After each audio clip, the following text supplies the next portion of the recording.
सगळ्यांना मनापासून नमस्कार. जय जय रघुवीर समर्थ. जय श्रीकृष्ण. सदा सर्वदा योग तुझा घडावा, तुझे कारणी देह माझा पडावा. उपेक्षू नको गुणवंता अनंता, रघुनायका मागणे हेची आता.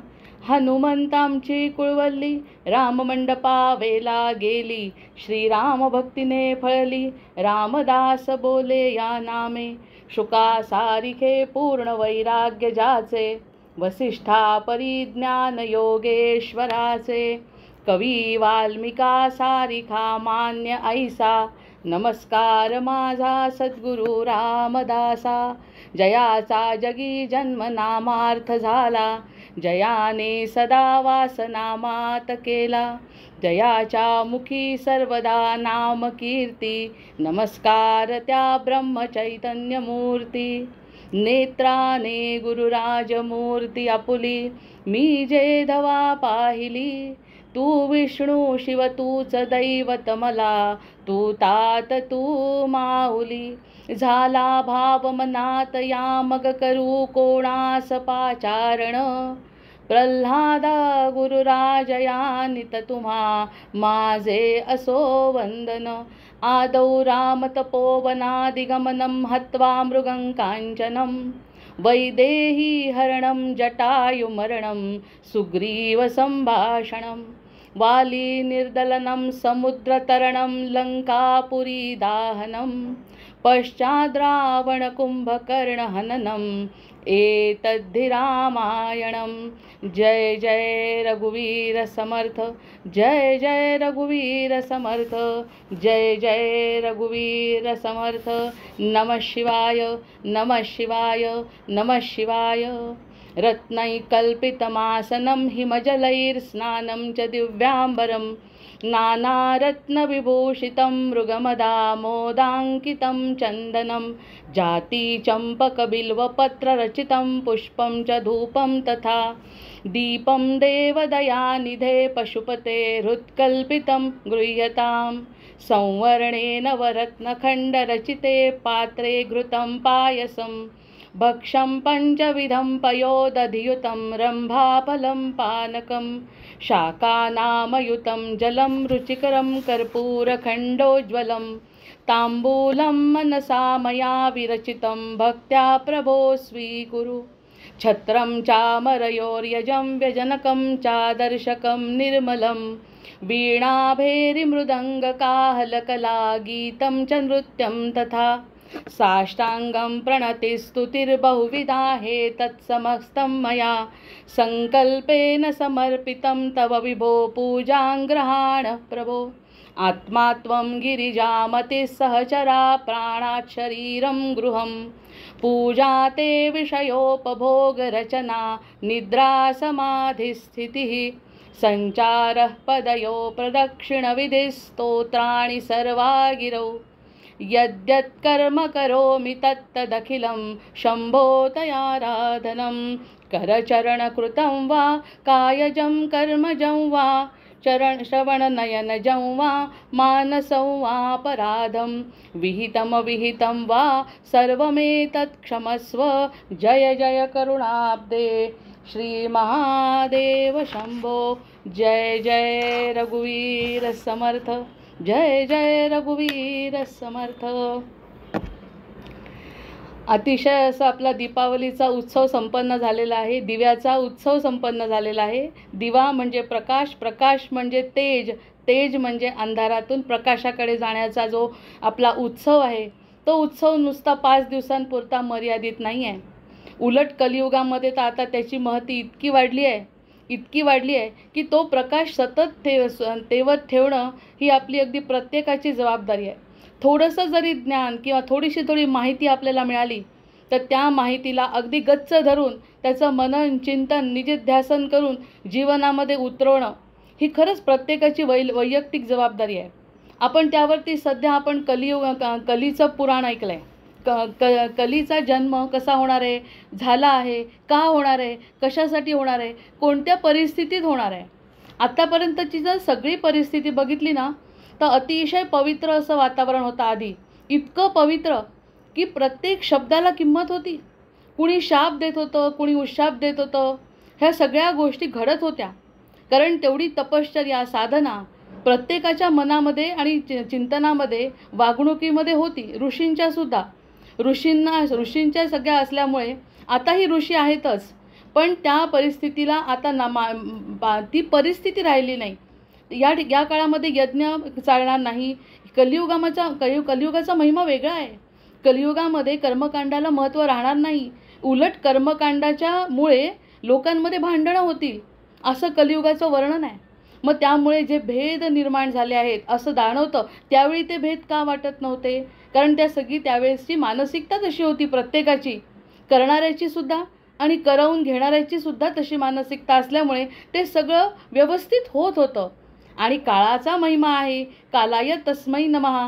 त्यामुळे तशा प्रकारचं वातावरण आता राहणं शक्य नाही आहे कलियुगामध्ये. जसा आपल्या जीवनामध्ये देहाकडे बघितल्यानंतर आता देहाचा जरी बघितला तर परिवर्तन होत आहे देहामध्ये. देहसुद्धा आपला वेगळा होतो आहे. तसा युगाप्रमाणे मनस्थिती समाजाची सुद्धा बदलते आहे.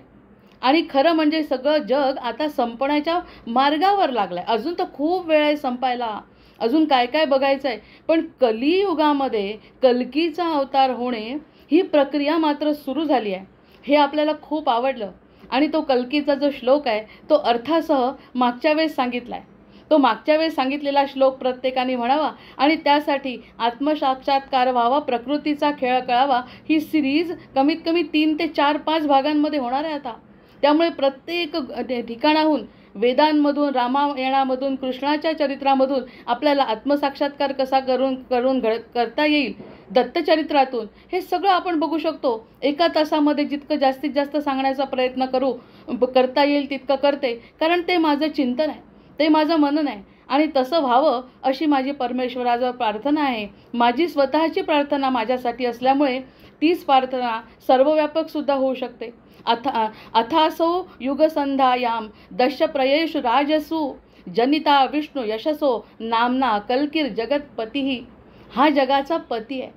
आता जगाचा पती जे काही उत्तम आहे, जे काही सर्वोत्तम आहे, त्याचा ध्यास कोण घेतं? आता कलियुगामध्ये आपण जर म्हटलं की 80% जर लोक दुर्जन आहेत असं आपण गृहीत धरतो, 20% जे सज्जन आहेत त्यांच्या भरोशावर हे सगळं जीवन चालू आहे ना, तर त्या 20% आपण विचार करतोय. त्या 20% लोकांनी काय करावं? तर हा जो असा श्लोक आहे तो श्लोक म्हणत स्वतःचा विकास करावा. आता प्रत्येकाला प्रारब्धाप्रमाणे कसं झालं आहे, प्रत्येकाचं जसं प्रारब्ध असेल ना तशी संधी मिळते. कोणी सैनिक बनतो, कोणी साधी जरी नोकरी केली तरी त्या नोकरीमध्ये सुद्धा त्याचा स्वतःचा ठसा उमटवतो. जो बोलतो तो सुद्धा काहीतरी वेगळं करून जातो. या सगळ्या गोष्टी प्रत्येकाला दिलेल्या आहे. आता हे प्रत्येकाला दिलेल्या गोष्टी सज्जनांच्या बाबतीत विचार करतोय बरं. सज्जनांच्या बाबतीत ह्या सगळ्या गोष्टी जर आपल्याला कळल्या, तर ज्याला कळल्या त्यांनी तसं वागलं तर त्याला तसं परिणाम देण्यासाठी स्वतः कल्की उभा आहे. आता कल्की उभा आहे म्हणजे हा अवताराबद्दल आपण मागे बोललो आहे. अक्षरशः अंगावर काटे आले आहेत. कल्की अवतार होणार कशाला आहे?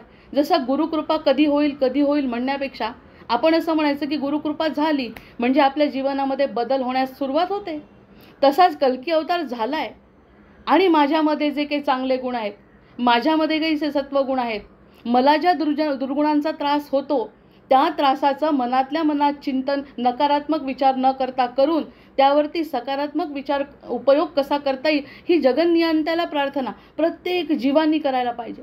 जो सजग आहे, जो जागृत आहे, त्या जागृत आत्म्यांनी जर त्या ब्रह्मांडाकडे प्रार्थना केली तर ती ब्रह्मांडाची प्रार्थना स्वीकारणार आहे. कारण याचं उत्तर आपण सांगितलं आहे की भगवंतांनी गीतेमध्ये सांगितलं आहे. काय सांगितलं आहे भगवंतांनी गीतेमध्ये? सगळ्यांना माहिती आहे, पण ते सगळं माहिती असलं तरी आपल्यासाठी आहे हे जर कळलं तर आपल्यासारखा आनंदी आपणच, आपल्यासारखे भाग्यवान आपणच. तो श्लोक आहे, यदा यदा हि धर्मस्य ग्लानिर्भवति भारत अभ्युत्थानमधर्मस्य तदात्मानं सृजाम्यहं परित्राणाय साधूनां विनाशाय च दुष्कृतां धर्मसंस्थापनार्थाय संभवामी युगे युगे. मी येणार आहे, मी येतो. अरे मला कळत नसताना तरी आला, भक्त असो किंवा अभक्त असो, अभक्त असो, दुर्जन असो, सज्जन असो, त्यांच्या कल्याणाची जबाबदारी त्यांनी घेतली आहे. आपण नसताना सुद्धा त्यांनी अवतार घेतलेला आहे. आपल्या कोणत्याही मनुष्याच्या पिढ्याच नसताना सुद्धा त्यांनी अवतार घेतले आहे. तर आपल्यासाठी घेणार नाही का? तो घेतो. आणि त्यांनी गीतेमध्ये जे सांगितलं आहे ते नुसतं सांगितलं नाही आपल्यासारखं, आपण नुसतं वाचतो आणि विसरतो, तसं नाही आहे. त्यांचे शब्द हे अनुभवाचे आहेत आणि हा अनुभव प्रत्येक जीवानी घ्यावा यासाठी त्यांची तळमळसुद्धा आहे. त्यासाठी सुगीतेमध्ये म्हटलं आहे, जेव्हा जेव्हा धर्मग्लानी घडे भारता या जगती, अधर्म वाढे तदा तदा मी स्वरूपे प्रगटे भूवरती, साधुजनांना रक्षुनी करण्या, दुष्टजनांचा संहार, धर्मस्थापना करण्यासाठी युगे युगे मी अवतार. एकदा नाही, युगे युगे मी अवतार घेतो. आणि हा अवतार घेत असताना जर आपल्या लक्षात आलं की हा कल्की अवतार होणार आहे, आणि तो कल्की अवताराचा जो श्लोक म्हटला आहे की नाही, तो श्लोक 2 ओळींचाच आहे फक्त, जो म्हटल्यानंतर त्या कल्की अवताराला जे चिरंजीव आहेत की नाही, सप्तचिरंजीव, ज्या सप्तचिरंजीवांची नुसती आपण प्रार्थना मनात आठवले जरी ते, तरी आपल्याला अमरत्व प्राप्त होऊ शकतं, असे ते सप्तचिरंजीव आपल्यासाठी भगवंतांनी ठेवले आहेत. सगळ्यांना मरण आहे, पण ह्यांना मरण नाही का?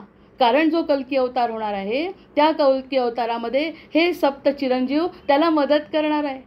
आणि त्याला मदत करत असताना प्रत्येक जीवाला मदत करणार आहे.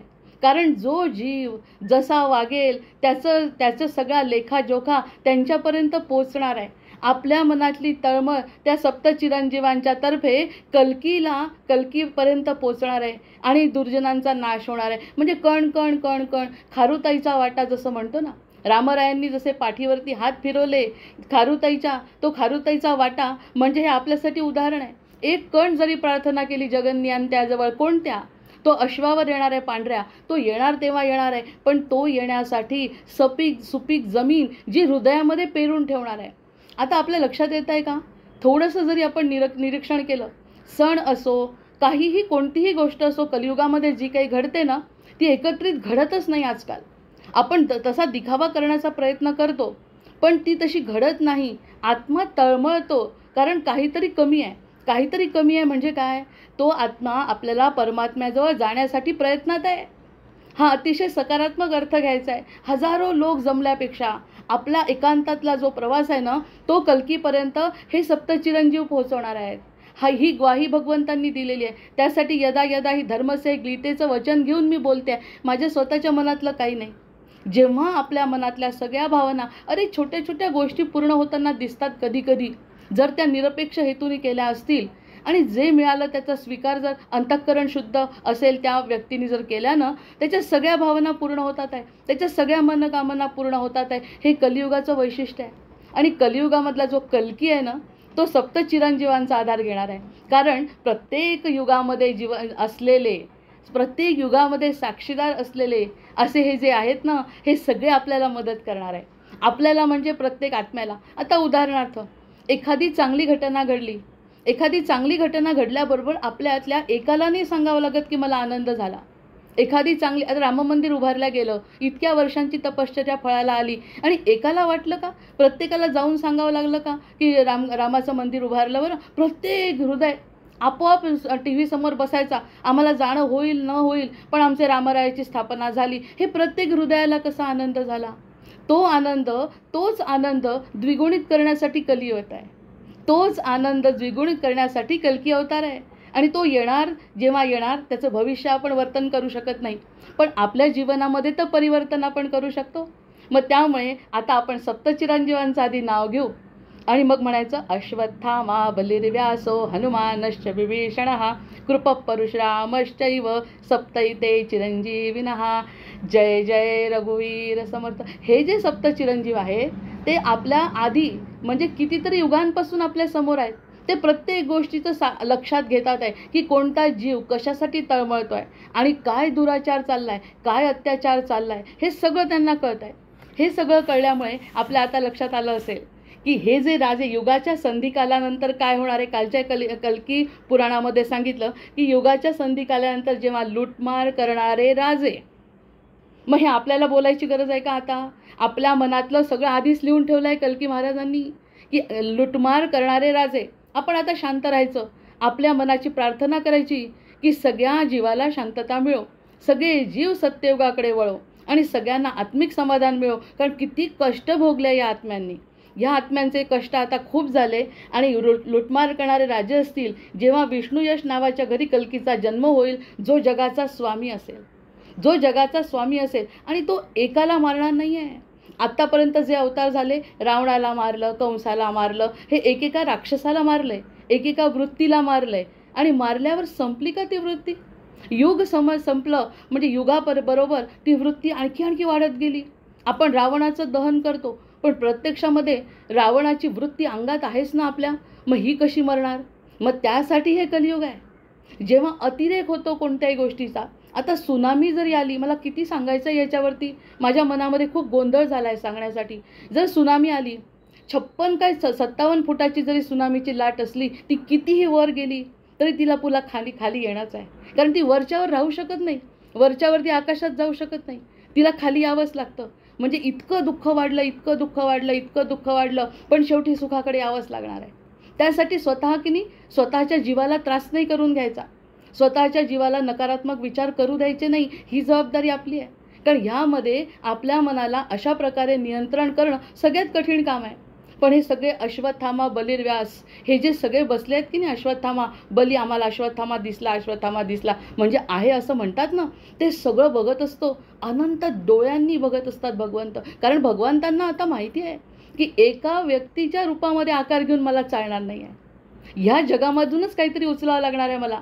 आणि या जगामधले जे चांगले प्युअर सोल आहेत, ज्यांची खरंच प्रार्थना विश्वासाठी आहे, असे लोक मला गोळा करायचे आहेत. आता एका खारीच्या वाट्यासारखी जरी आपली त्यामध्ये प्रार्थना असेल ना, तरी त्या कल्कीला आपली जी प्रार्थना आहे त्या कल्कीला ती पोहोचणार आहे. कारण कल्की त्याचीच वाट पाहतोय. हा जो अवतार आहे तो त्याची वाट पाहतोय. झाला आहे, आत्ता झाला आहे, आधी झाला आहे, पुढे होणार आहे, तो विषय नंतरचा आहे. आपण सध्या बघतोय ना, अथा तो ब्रह्मजिज्ञासा, याप्रमाणे आपण आता सध्या प्रार्थना करायला सुरुवात करायची.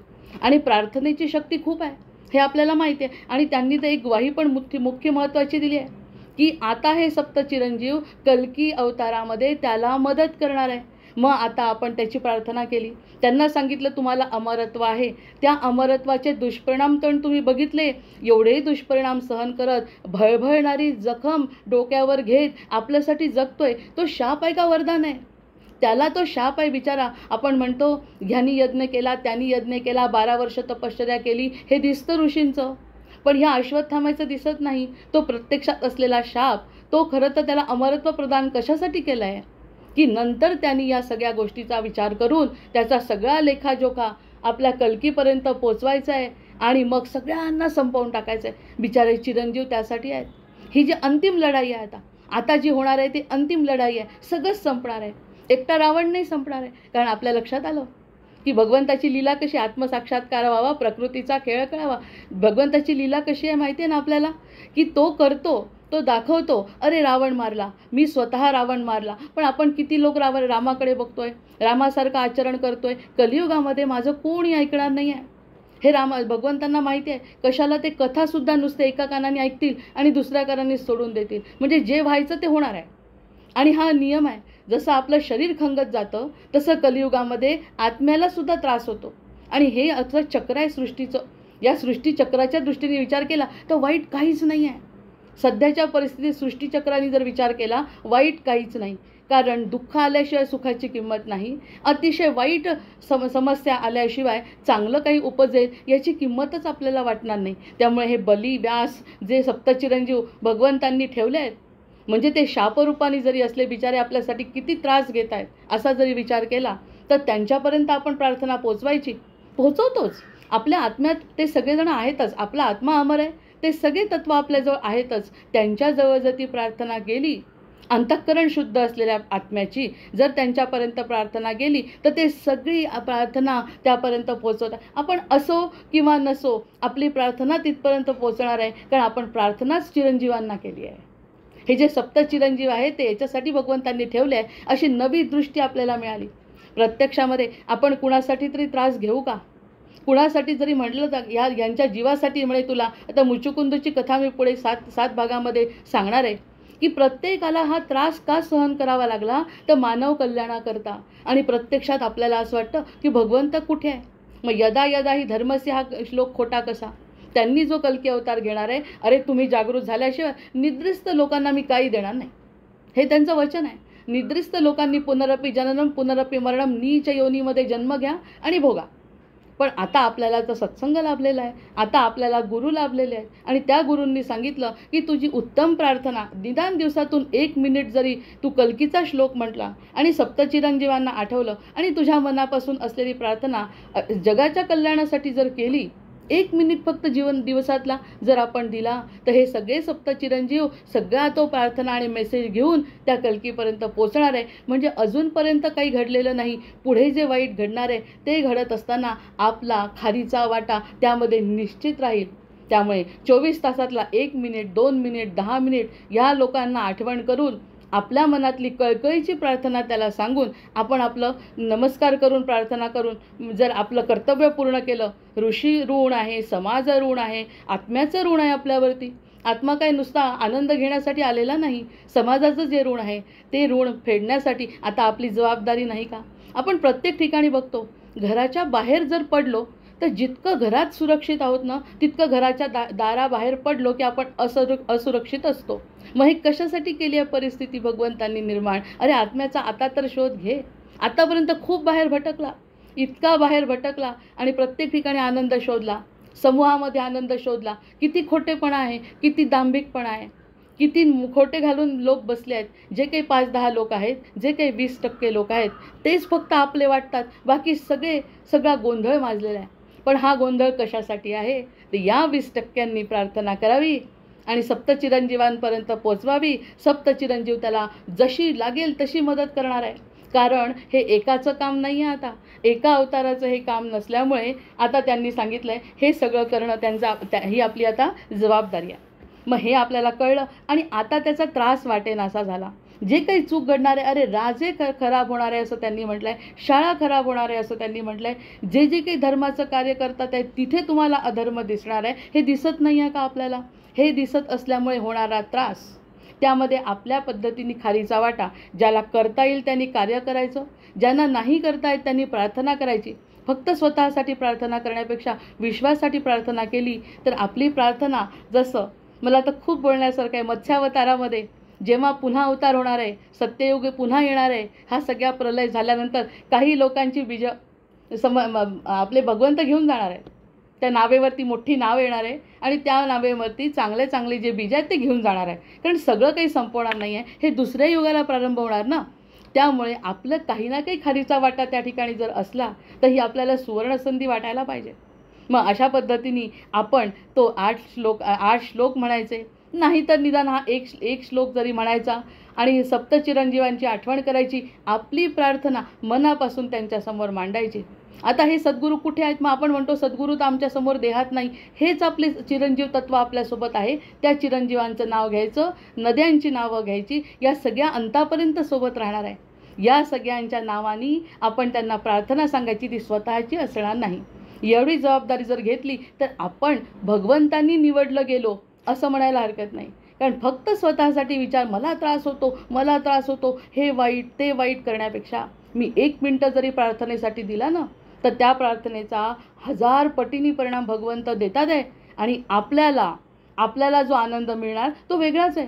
कारण आपल्याला देण्यामध्ये आनंद मिळतो हे आपल्या हृदयाला माहिती आहे. हा आपल्या हृदयाचा गुण आहे, जो आतापर्यंत लपून होता. कल्की अवतारामध्ये हृदयाचा गुण ओपन झाला आहे आणि आपल्याला समजायला लागलं कुठेच मला आनंद नाही, कुणीच मला आपलं म्हणत नाही. ही काही चुकीची गोष्ट नाही आहे. कुणाला, सगळ्यांना अहंकार आहे, प्रत्येकाला स्वतःची बुद्धी आहे, प्रत्येकाला मत आहे. मग त्या मतावर माझं मत लादणं शक्य आहे का? सुरुवातीच्या काळी जेव्हा शिक्षक शिकवत होते तेव्हा त्या शिक्षकांचं सगळे ऐकत होते. आता शिक्षकांचं ऐकतात का? शिक्षक कसे झाले, विद्यार्थी कसे झाले, घरातलं कुटुंब कसं झालं, कुटुंबातली व्यक्ती कशी झाली, ह्यावरती नकारात्मक विचार करण्यापेक्षा हे सगळं होणार आहे. त्याशिवाय तुझा आत्म्याचा प्रवास सुरुवात होणार नाही.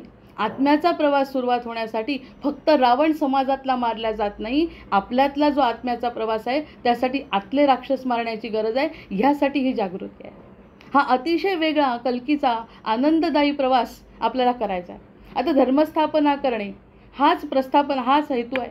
आता त्याचं प्रतीक काय आहे, संहाराची पद्धत काय आहे, त्याची संहाराची पद्धत काय आहे. आता सुरुवातीला जेव्हा आपल्याला नवरात्रामध्ये सांगितलं की रक्तबीज मारला, कशाला रावण जसा मारला, दशानन मारलाय. मग दशानन मारत असताना समोरासमोर युद्ध झालंय. त्याची 10 अहंकाराची तोंड त्यांनी बघितली रामानी, आणि सद्गुणांचा पुतळा राम, धर्माचा पुतळा राम त्यांनी रावणाला मारलाय. इथे हा जो रक्तबीज मारलाय की नाही, तो आहे द्वेष, लोभ, स्वार्थाने भरलेला रक्तबीज राक्षस. पण त्याचं काय होतं वैशिष्ट्य, तेच आपलं येतं सध्या कलियुगाचं. त्याचं वैशिष्ट्य असं होतं की रक्तबीज, त्यामधून जर रक्ताचा थेंब पडला, थेंब जर जमिनीवर पडला, तर त्यातून पुन्हा राक्षसाची निर्मिती व्हायची. म्हणजे इतका तो भयंकर प्रचंड, नुसता एका राक्षसाला मारून होणार नव्हतं, तर त्या रक्तबीजातलं रक्त थांबवण्याची गरज होती, रक्त थांबवण्याची गरज होती. अशा प्रकारे मग त्या देवीनी ते रक्त प्राशन केलं. एक कणही पृथ्वीवर पडू न देता त्यांनी रक्त प्राशन केलं, आणि मग बीजाचा संहार केला. म्हणजे अशा प्रकाराने एक असला तरी एकापासून अनेक निर्माण जरी झाले तरी ते देवीनी मारले. हे आपण बघितलं नवरात्रामध्ये, त्याचं महत्त्व बघितलं. पण आता कल्की स्तोत्रामध्ये अधर्म, दुष्ट शक्ती, अन्याय एकाच वेळी सर्वांना मारणार आहे. एकही शिल्लक राहणार नाही, हे लक्षात घ्यायचं आहे. एकही शिल्लक राहणार नाही आहे.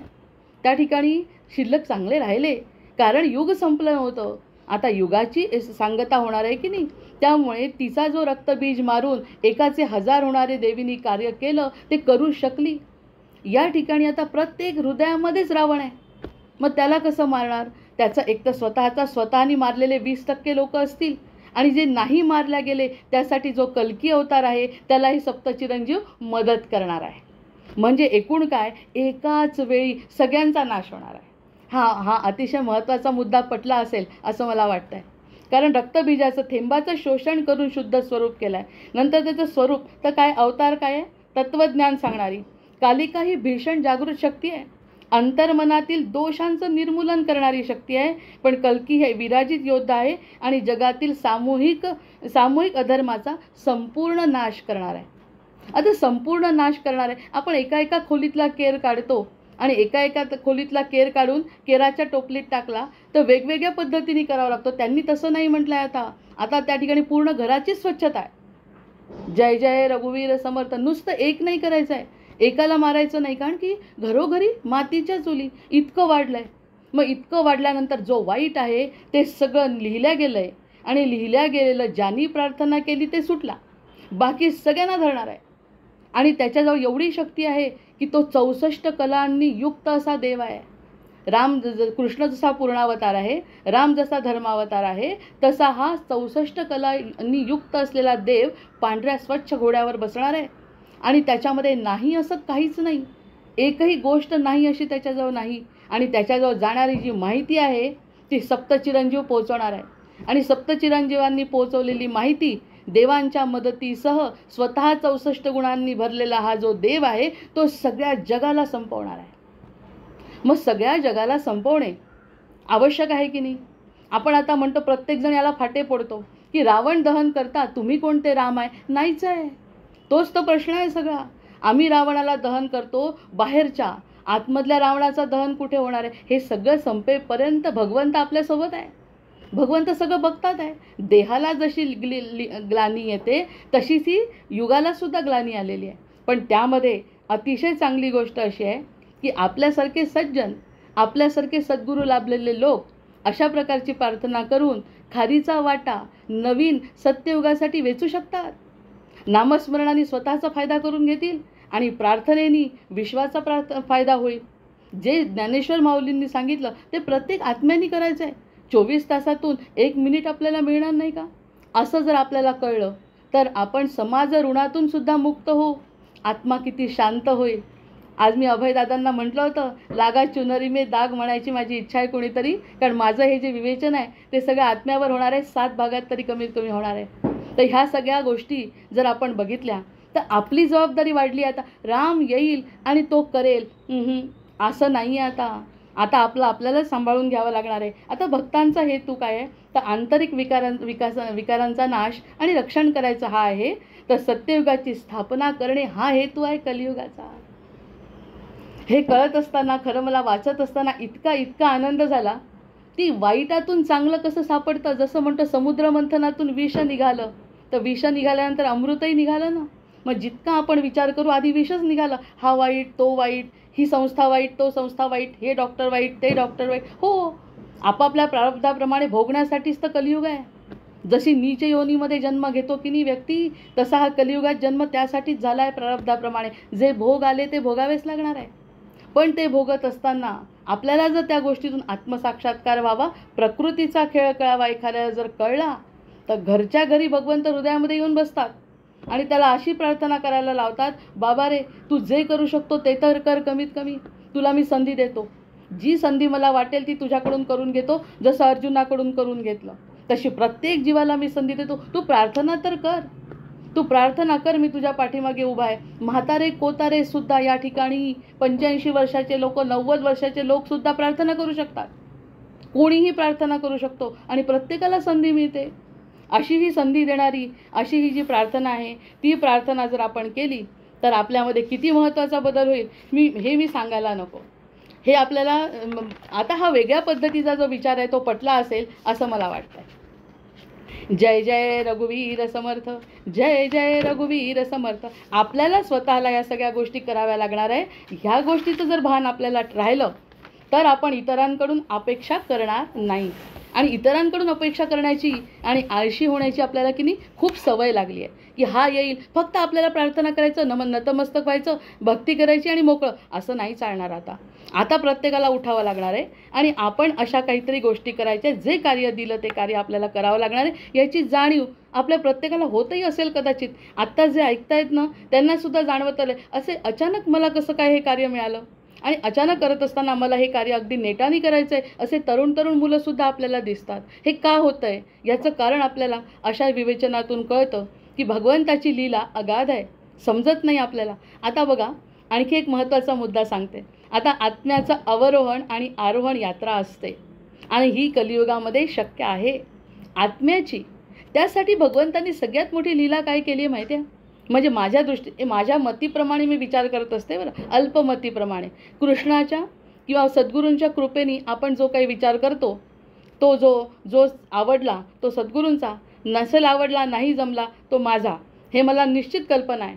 पण या ठिकाणी जेव्हा आत्माची ओढ केव्हा लागते माणसाला, कुणीच मला आपलं म्हटलं नाही याचा अर्थ म्हणत नाही असा नाही, पण तळमळतोय जीव, काहीतरी वेगळं पाहिजे, कुठेतरी मला बदलायचं आहे आणि काहीतरी बदल करायचा आहे. जो ज्या जीवाला वाटेल ना त्याला म्हणे ज्ञानाची सुद्धा गरज ठेवली नाही. असं हे आत्म्याचं अवरोहण आणि आरोहण यात्रा असते. आता ह्याच्याबद्दल जर डिटेल विवेचन सांगितलं तर माझ्या शब्दांना पूर्ती येईल ना. आत्म्याचं शाश्वतत्व आहे. आता वेद काय म्हणतो? वेदही म्हणतात ना, न जायते म्रियते वा कदाचित. आत्मा कधी जन्मत नाही, जन्म घेत नाही आणि मरत नाही. यावरती आता विश्वास ठेवायला पाहिजे. कारण तसं जर नसतं तर आज माझ्या देहाला जो त्रास होतो आहे ना तो माझ्या झाला नसता. मला प्रत्यक्षात जर मला कळलं असतं की आत्मा कधी मरत नाही आणि कधी जन्म घेत नाही, असं जर मला कळलं असतं आधी, तर मला हा जो त्रास होतो आहे तो आधीच बंद झाला असता. प्रत्यक्षात ती ईश्वराची माया आहे ना, त्या मायेमुळे आपल्याला असं वाटतो ह्या सगळ्या गोष्टीचा त्रास होतो, वाटतो. हाच तर भ्रम आहे. भ्रम आहे आणि जो त्रास होतो तो भोगायचा आहे. हा विषय थोडा कठीण आहे बरं. कधी मरत नाही, तो फक्त शरीर बदलतो. जसं मनुष्य वस्त्र बदलतो तसा आत्मा हा ब्रह्माचा अंश आहे. ब्रह्मापासून वेगळा अनुभव घ्यायचा प्रयत्न करतो की नाही, म्हणून मनुष्य दासबोधामध्ये सांगितलं आहे की मला काहीतरी वेगळं पाहिजे, मला आनंद पाहिजे आहे. हे का म्हणतो आपण? कारण ह्याचा सगळ्यांचा त्रास होतो आहे मला, या सगळ्या गोष्टींचा. हा जर त्रास थांबवायचा असेल ना, मला काहीतरी वेगळ्या जगायचं आहे. नाही तर कोणी त्यात नकारात्मक काय म्हणतात की मला जीव देऊन टाकायचा. जीव देणे हा पर्याय नाही, आपलं जीवन संपवणे हा पर्याय नाही. कारण पुन्हा जन्म घेऊन तेच भोगायचं आहे. त्यापेक्षा यामध्ये काय करायचा बदल हा आत्म्यालाच विचारायचं. त्याचं आरोहण, त्याला जो प्रयत्न करतो की नाही आत्मा, की मला आत्म्याला आनंद मिळवायचा आहे, त्याला म्हणतात की आरोहण. त्याला वर जायचं आहे त्याला आरोहण म्हणतात. आणि अवरोहण म्हणजे खाली जाणे. जर तो तसाच राहिला तर अवरोहण म्हणजे जेव्हा आत्मा मी आहे हे विसरतो. मी आत्मा आहे जेव्हा विसरतो, मग आत्मा सूक्ष्मातून स्थूलात जातो. आपण स्वतःला स्थूल समजतो. मग त्यामुळे काय होतं? देवतत्व, मनुष्य, पशु, वनस्पती, स्थावर, जड, हे त्याचे जे प्रकार आहेत ना, या प्रवासात त्याचे ज्ञान चेतना क्रमाक्रमाने झाकले जाते आणि जड रूपात असताना केवळ अस्तित्व राहते. हे अस्तित्व आपलं राहिलं आहे की नाही सध्या? फक्त आपण स्वतःला आत्मा स्वरूपात मानत नाही. एकदा का आत्मा स्वरूपात मानलं तर मला काहीतरी वेगळं करायचं आहे, जी मी आस आता सप्तचिरंजीवांना सांगणार आहे आणि सप्तचिरंजीव मला मदत करणार आहे. ही मदत मला कळो न कळो माझ्या आत्म्याचं आरोहणच मला करायचं आहे, मला अवरोहण करायचं नाही, मला जमिनीकडे जायचं नाही, असं प्रत्येक साधकांनी ठरवायला पाहिजे. मनुष्य रूपात तो विवेक आणि स्मरणशक्ती प्राप्त करतो. ही जे एवढे योनी पाहिली ना आपण, की या सगळ्या योनींमध्ये तो जडत्व असतं, त्याला समजत नाही, बिचारा काय करणार आहे. आपण अज्ञानी जेव्हा असतो, जेव्हा आपला जन्म होतो तेव्हासुद्धा आपल्याला काय कळतं, आपण जसा प्रवाह आहे तसा वाहतो. आईने म्हटलं हे शिक, ते शिकलं. आईने म्हटलं असं कर, तसं केलं. समाजामध्ये असं आवश्यक आहे, तसं केलं. स्वतः कुठे विचार केला आहे आत्म्याचा. जसं आपल्याला या मायेने सांगितलं तसं आपण केलं. पण आपल्याजवळ एक शक्ती दिली आहे देवानी, विवेक आणि स्मरणशक्ती. म्हणूनच फक्त मनुष्य विचार करू शकतो आणि प्रश्न विचारतो, मी कोण आहे. हा प्रश्न कशासाठी विचारायचा आहे. कल्की अवतार चालू आहे, 7 भाग तरी होणार आहे कमी. इतक्या इंटरेस्टिंग गोष्टी आहेत यामध्ये सगळ्या, म्हणजे मला अनुभवाला आलेल्या. देवानी आकाशवाणीसारख्या समोर टाकल्या आहेत जणू काही. अगदी आकाशवाणी व्हावी तसं माझ्यासमोर आणून टाकतात. यावरती तू चिंतन कर, यावरती तू मनन कर आणि यावरती तू जागृती कर. स्वतःही जागृत हो आणि इतरांनाही जागृत हो. प्रश्न विचारा प्रत्येकाने, मी कोण आहे. आता जे काही दुःख भोगलं ते भोगत असताना मला जो त्रास झाला, म्हणूनच तर कलियुगात जन्म झाला. आधी सत्ययुगात होतो, पण त्या सत्ययुगामध्ये जेव्हा वाईट विचार केला ना, त्याची शिक्षा मिळत नव्हती. आणि ती जी शिक्षा होती, जे काही चुका केल्या त्या चुका भोगण्यासाठीच तर पुन्हा कलियुगात आलो. आपण वैयक्तिक विचार नाही करायचा. युगाचा विचार जरी केला तरी आपण आत्ता का आलो आहे, कारण आपण काहीतरी करून ठेवलं आहे, ते निस्तरायला तर आलो आहे. आणि निस्तरत असताना आपल्याला कळतं आहे की आपण निस्तरू काहीच शकत नाही आहे. प्रत्यक्षात ते आणखी गोंधळ वाढतो आहे. मी जेही करायला जाते ते करता येत नाही आहे. असं जेव्हा वाटतं तेव्हा आपण एकांतात येतो. म्हणजे घराच्या बाहेर सुख नाही हे कळतं तेव्हा घराच्या आत बसतो. आणि घराच्या आत बसल्यावरही देहामध्ये सुख नाही हे सुद्धा भगवंत शिकवतात. मग आपण आत्म्याकडे वळतो. आणि आत्मा काय म्हणतो, म्हण सप्तचिरंजीवांचा श्लोक. त्या सप्तचिरंजीवांमध्ये अशी ताकद आहे, त्यांनी तुझ्यासाठी एवढे कष्ट केले आहेत जीवासाठी. तुम्हाला कळो अन्यथा न कळो, चिरंजीवित्व त्यासाठीच आहे. त्यांना भगवंतांनी दिलेलं शापरूपानी ते सगळं आपल्याकडचं जमा करतील. तू कोण आहे हे फक्त तू ओळख. तू कोण आहे, तुझी प्रार्थना काय असायला हवी, कशावरती तुझं नियंत्रण आहे. मग मनुष्य हे मध्यद्वार आहे. मनुष्य हे चेतनेचं मध्यद्वार आहे. कसं, देव योनीमध्ये आनंद भोगतात, पशु योनीमध्ये दुःख भोगतात. हे जे मनुष्य आहे ना, तो मध्यद्वार आहे. त्या ठिकाणी आपण चांगलंही करू शकतो आणि वाईटही करू शकतो. अशा क्रॉस रोडवरती येऊन आपण उभं आहे. आपण क्रॉस रोडवरती उभं आहे. एक तर जमिनीमध्ये जाऊ म्हणजे आपला देह जाईल, आपणही त्याच्यासोबत संपू, चिता होईल, त्याची राख आणि नदीमध्ये विसर्जन होईल. पण नाही, आमच्या इच्छा संपल्या, आमचं कर्तृत्व झालं, आमच्यावरती देवाची कृपा झाली, तर आमचं जे चितेचं भस्म स्वतः आपले सोमवारचा दिवस असल्यामुळे शंकर आपल्या कपाळी मारतील असंही म्हणायला हरकत नाही. म्हणजे 2 रस्ते आपल्यासमोर आहेत. चिता व्हायचे, चितेचं भस्म व्हायचं का राख व्हायची. आपल्याला राख नाही व्हायची. जे काही मला आता समोर येईल ना, अगदी उघडे डोळे ठेवून कोणती जबाबदारी भगवंत देतो आपल्यावर त्याच्याकडे बारीक लक्ष ठेवायचं, जास्त अट्टहास नाही करायचा. मग मनुष्य हे चैतन्याचं द्वार आहे. चैतन्याचं द्वार आहे. मग हा संधिबिंदू ही अवस्था आहे, या खालीही तो पडू शकतो. ही जी संधिबिंदूची अवस्था आहे ना, त्या ठिकाणी तो खाली पडू शकतो. खाली पडलो तर कलियुगाचा प्रभाव झाला. खाली जर आपण गेलो, नकारात्मक विचार केलो, दुःख वाटून घेतलं, इतरांना त्रास दिला, कोणत्याही प्रकारचा बदल केला नाही, इथे कुठे आता पूजा पाठ देव धर्म कर्मकांड कुठे आलं आहे. आत्म्याचा प्रवास सुरू झाला आहे. कारण पूजा ही सगुणाची करतो, हा निर्गुणाचा प्रवास सुरू झाला आहे. निर्गुणापर्यंत नेणार आहे भगवंत आता. आधी सगुणातल्या पूजेतून राम दाखवला, कृष्ण दाखवला, आता ते निर्गुण रूप दाखवत आहेत भगवंत स्वतःला. त्यामुळे आत्म्याचा जो प्रवास त्यामुळे आत्म्याचा जो प्रवास आहे तो आवाज येत नाही. येतोय आता येतोय का.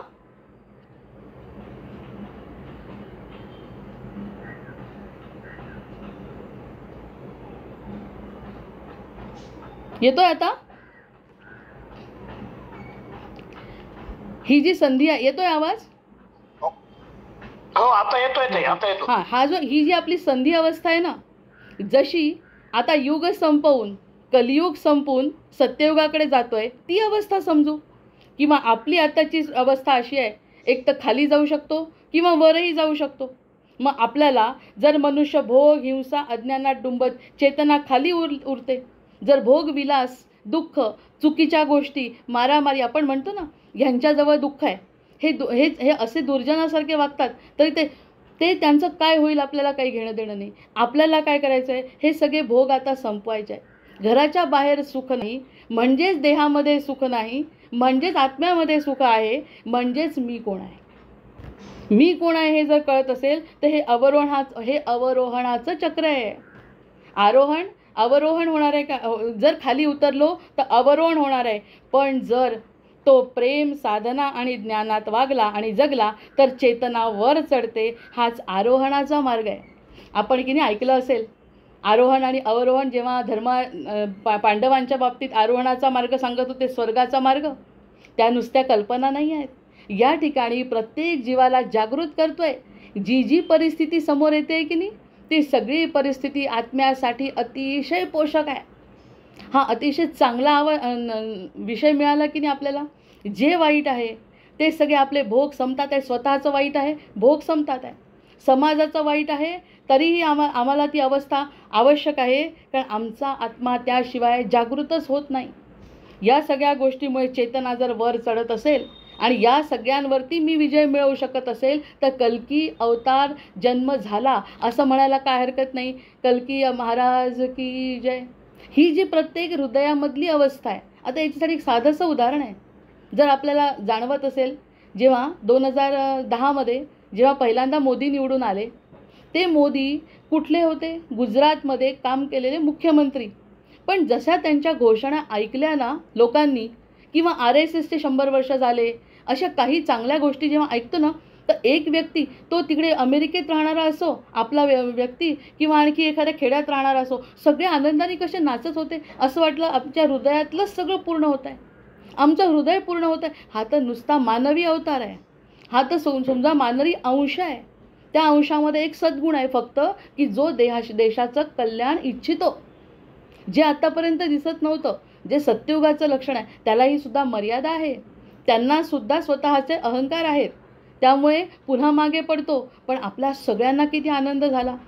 असा आनंददायक असा कलीचा अवतार होणार आहे. आणि त्या कलीचा अवतार पांढऱ्या शुभ्र घोड्यावरती बसणार आहे. एका ब्राह्मणाच्या कुळी जन्माला येणार आहे. 64 कलांनी युक्त असणार आहे. आणि सप्त चिरंजीवांची मदत घेऊन प्रत्येक मनातलं चांगलं तो ओढून घेणार आहे. आता हे जर मनातलं चांगलं ओढून घेणार आहे म्हटलं तर मी असो किंवा नसो, आमची प्रार्थना तिथपर्यंत पोचली ना 1 मिनिटाची. हा अतिशय आनंददायी आत्म्याचा प्रवास आजपासून सुरू झाला असं म्हणायला हरकत नाही. कारण कळलं म्हणजे संपलं. कळलं आणि वागलं म्हणजे संपलं. बाकी दुसरं काय ज्ञानाची गरज आहे दुसऱ्या. आणि आरोहण म्हणजे आत्मा जेव्हा आपल्या घरी परत जातो. आत्मा जेव्हा आपल्या घरी परत जातो. म्हणून मी म्हटलं होतं अभय सरांना की लागा चुनरी में दाग घ्या आज. आत्मा जेव्हा आपल्या घरी परत जातो म्हणजे मनुष्यापासून पुढे आत्मा म्हणजे ऋषी, देव आणि अखेरीस ब्रह्मस्वरूप होऊ शकतो. हा प्रवास करण्यासाठी सांगा, एका प्रश्नाचं उत्तर द्या. ही जर परिस्थिती नसली तर आपण आत्मिक प्रवास केला असता का? किती करू, काय करू, कोण कसं करेल, कोणाला काय वाटेल, हा दुसरा मुद्दा आहे. पण ही जर परिस्थिती अतिशय उत्तम असती सत्ययुगासारखी, पण सत्ययुगामध्ये रामच पुढे असते म्हणा, पण जर सत्ययुगासारखं सगळं चांगलं असतं तर आपण आपल्या आत्म्याला झंझोडलं असतं का? की आत्म्या तुला काय पाहिजे, आत्म्याला काय पाहिजे प्रत्येकाच्या. आणि मला गंमत ही वाटते, माझ्या आत्म्याला जे वाटतं ना तेच सज्जनांच्या आत्म्यांना वाटतंय. जे आपले हे सत्संगामध्ये ऐकणारे लोक आहेत ना, ते सगळ्यांना तेच वाटतंय जे मला वाटतंय. कधी भेटो आपण न भेटो, म्हणजे आत्मा एकच आहे ना. चांगलं वाटणाऱ्यांचाही आत्मा एक आहे, वाईट वाटणाऱ्यांचा सुद्धा आत्मा त्यांना सांगत असतो, पण ते ऐकत नाही. हा त्यांचा प्रारब्धाचा भाग आहे किंवा कलियुगाचा भाग आहे. कारण कलियुगामध्ये असं घडणार आहे हे विधिलिखित आहे. हा सगळा अतिशय म्हणजे अनुभवातून आलेली ही गोष्ट आपल्याला कळते आहे. आणि सांगत असताना आधार सप्तचिरंजीवांचा दिला. आपण नुसतं म्हणतो सप्तचिरंजीव अमर आहेत आणि फिरत असतात. अरे कशासाठी फिरतात? प्रत्येक जीवाचा कण आणि कण वेचणार आहेत. जशी मधमाशी वेचते की नाही मध प्रत्येक फुलामधून, तसा प्रत्येक आत्म्याचा सुगंध घेत घेत सप्तचिरंजीव कल्कीपर्यंत पोहोचणार आहे. ह्यावरून एका सज्जनाला काय आनंद असेल अधिक. नुसता विचार केला तरी असं वाटतं की आपली प्रार्थना या क्षणी तिथपर्यंत पोचावी. पण प्रत्येक गोष्टीला वेळ असते, प्रत्येक गोष्टीला मर्यादा असते. त्यामुळे अशा प्रकारचे विचार करून एखादा सज्जन जर प्रार्थना करेल तर त्याचं किती उत्तम फळ मिळेल हे मी शब्दात वर्णन करू शकत नाही. त्यामुळे जितकं वाईट होईल तितकं होऊ द्यायचं. अर्थात जे वाईट घडत असेल त्या ठिकाणी कर्म करायचंच आहे, ते वाईट होऊ न देण्याचा तो भाग वेगळा आहे. कर्मसिद्धांत मी बद्दल बोलत नाही, मी आत्मसिद्धांताबद्दल बोलते वेदांच्या आधाराने, की तो म्हणतोय की न जायते म्रियते वा कदाचित, हा आत्मा माझा अमर आहे ह्याच्यावरती बोलते. त्यामुळे माझ्या आजोबांचा जरी आत्मा असेल तो सुद्धा आज आनंदी असेल. म्हणून आपण म्हणतो 40 पिढ्यांचा उद्धार होतो. एक भक्त जर एका कुटुंबात निघाला तर आपले सगळे पूर्वज खुश होतील. ह्यांनी समाज ऋण फेडलं, ह्यांनी स्वतःला ओळखलं. ही सगळ्यात ह्या चिखलामध्ये कमळ उमगलं, या चिखलामध्ये कमळ उमललं. भाजपच कमळ घेत आहे हातामध्ये. भाजप हा जरी गृहीत धरला, आत्म्याचं कमळ जर उमललं तर सगळ्या पिढ्या आपल्या आज अगदी प्रेमाचा वर्षाव करतील आपल्यावरती. इतकी मोठी गोष्ट. ते सप्तचिरंजीव दिसो न दिसो, आणि आपल्याला जर कथा माहिती आहे, आपल्याला जर हे तत्त्वज्ञान कळतं आहे, आपल्याला जर ग्वाही देत आहेत भगवंत, यदा यदा ही धर्मस्य, अरे मी येतो, म्हणजे आत्म्यामध्ये स्थित असलेला भगवान प्रगट होतो. जय जय रघुवीर समर्थ. किती मोठ्या गोष्टी आहेत या सगळ्या. ह्या गोष्टी कळल्यानंतर आनंदाने झोप येत नाही माणसाला. सज्जनाला ह्या सगळ्या गोष्टीचा फरक पडत नाही. कारण जे माझ्याकडनं करणं आहे ते मी करणार आहे, आणि माझ्या आत्म्याला ज्यांनी शांती मिळणार आहे तेवढं आणि तेवढं त्याच्यापेक्षा कितीतरी अधिक माझ्याकडून माझे सद्गुरू करून घेणार आहे. याच्यावरती प्रत्येक जीवाला शांती मिळते. मला करावं वाटतं, मी करून घेतो, असा अनुभव आहे. मी प्रत्यक्षात 5-5, 6-6 अनुभव असे सांगू शकते की जो माझ्या मनात आलेल्या गोष्टी त्या आपोआपच घडून जातात, ज्याच्याशी माझा संबंध नसतो. अरे ब्रह्मांडामध्ये सगळ्या लहरी खेचून घेण्याची ताकद आहे. मग वाईट वाटणार का आताला? नाही. मग आता मनुष्यापासून मनाच्या पार, मनुष्यामध्ये आहे, मनुष्य जन्म आहे, मनुष्याच्या पार जायचं आहे. पशु थोडी व्हायचं आहे. खाली अवरोहण नाही, आरोहण. मी यावरती पुन्हा कंटिन्यू बोलावं लागणार आहे कारण संपणारा विषय नाही. मग या ठिकाणी आरोहणाच्या बाबतीत जर विचार केला, मनुष्य जन्म मिळाला ही किती मोठी गोष्ट झाली. यावरती 1 तास बोलू शकतो. मनुष्य जन्म मिळाला, चांगला सुदृढ मिळाला. त्रास आहे, प्रारब्धाचे भोग आहेत. समाजामध्ये त्रास आहे, समाजाचे भोग आहेत. भारत मातेचे भोग आहेत, आणि भारत मातेचे भोग जो भोग कमी करत असेल त्याला मदत करण्याची जबाबदारी आत्म्याची आहे माझ्या. एवढं जरी कळलं, जसं जमेल तशी मदत, जशी जमेल तशी प्रार्थना करणार आहे. म्हणजे मनुष्यापासून मनुष्याच्या पार जायचं आहे. मनुष्य मी फक्त माझ्या कुटुंबाचा विचार करत असताना मी कुटुंबाच्या बाहेर जेव्हा पडू शकत नाही ना, तेव्हा कळतं की कुटुंबाच्या बाहेर माझी किती मोठी जबाबदारी आहे. प्रत्यक्षामध्ये कुटुंबाच्या बाहेर पडायचं आणि ती जबाबदारी पार पडायची, पण आत्म्यामध्ये स्थिर राहायचं. कुटुंबाच्या बाहेर सुख मिळेल असं शक्य नाही. कुटुंबाच्या बाहेर गेल्यावरती किती प्रदूषण आहे आपण बघतो. मग आता काय म्हणायचं आहे, हा मुद्दा खूप मोठा विस्तारित मुद्दा आहे, त्यावरती पुन्हा कंटिन्युएशन बोलावं लागणार आहे. पण मला जे आज दिसलं, जे अतिशय सकारात्मक रूप भगवंतांचं स्पष्ट दिसलं, की प्रत्येक जीवामध्ये, प्रत्येक आत्म्यामध्ये अशी जर तळमळ असेल तर ती तळमळ मी शोषून घेतो. आणि तो चोर आहे, धरला पंढरीचा चोर, असं जर आत्म्याने पंढरीच्या चोराला धरलं तर ते सगळं जाणार आहे कुठे? आकाशात पतितम तोयम यथा गच्छति सागरम. आपण जे काही विचार करतोय ना, ते सगळे विचार शोषून घेणार आहे. आपलं कल्याण होणार आहे आणि इतरांचं सुद्धा कल्याण होणार आहे. मग मनुष्यापासून मनाच्या पार, मनापासून आत्म्यापर्यंत, मनुष्यापासून मनाच्या पार लिहून घेण्यासारख्या गोष्टी आहे. मनुष्यापासून मनाच्या पार, मनापासून आत्म्यापर्यंत, आणि पुढची गोष्ट कोणती? आत्म्यापासून परमात्म्यापर्यंत. जय जय रघुवीर समर्थ. नराचा नारायण, ब्रह्मस्वरूप आत्मा. आत्मा हा ब्रह्मस्वरूप आहे. त्यासाठी काय करावं लागेल? त्यासाठी असं करावं लागणार आहे, मनुष्यापासून मनाच्या पार जावं लागेल. माझ्या मनाच्या पार गेल्यावर आज मला भगवंत दिसले, भगवंत हृदयस्थ प्रगट झाले, असं जर मला वाटत असेल आणि ही ऊर्जा जर खरंच कुणाला जाणवत असेल तर भगवंताचं अस्तित्व अमान्य कराल का? कोणी करणार नाही, कुणीही अमान्य करणार नाही. आणि हा जो आनंदाचा स्रोत आहे तो स्रोत निरंतर वाहत होतोय आपल्यासाठी. फक्त आपण मानो किंवा न मानो, आपण जिवंत असो किंवा नसो, आज 40 पिढ्यांचा उद्धार करणार आहे आम्ही. 40 पिढ्यांचा, जसा रामांचा आता रघुवंशही सुरू करू शकतो आपण. या सगळ्या गोष्टींचा जर विचार केला तर मनुष्यापासून मनाच्या पार गेलं नाही तर काय अवरोहण कसं? पशुयोनी. मनुष्यातून मनुष्यत्वच ठेवलं, चिता झाली आणि त्याची राख झाली तर अवरोहण झालं. पण आपण मनुष्य म्हणजे मनाच्या पार, मनापासून आत्म्यापर्यंत गेलो. मनाला म्हटलं आत्म्यामुळे आतमध्ये खोल आणि प्रार्थना कर 1 मिनिट. 1 मिनिटाची प्रार्थना 10 मिनिटं, 10 मिनिटाची प्रार्थना, म्हणजे जीवनच प्रार्थनेमय होऊन जाईल. आणि जर कष्ट करायची वेळ आली असेल, जी काही भगवंतांनी जबाबदारी दिली ती आनंदाने पार करू. आणि जी जबाबदारी त्यांनी दिली ते करण्यासाठी ते स्वतः सिद्ध आहेत.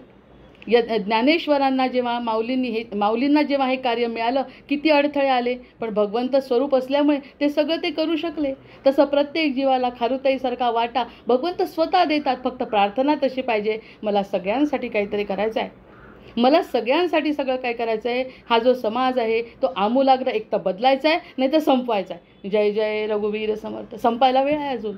त्यामुळे हे सगळं भोगत असताना स्वतःच्या आत्म्यामध्ये स्थिर होणं ही माझी स्वतःची वैयक्तिक जबाबदारी आहे. मनुष्यापासून मनाच्या पार, मनापासून आत्म्यापर्यंत, आत्म्यापासून माझ्या परमात्म्यापर्यंत मला जायचं आहे. आणि वेद म्हणतात असतोमा सद्गमय, तमसोमा ज्योतिर्गमय, मृत्योर्मामृतम गमय.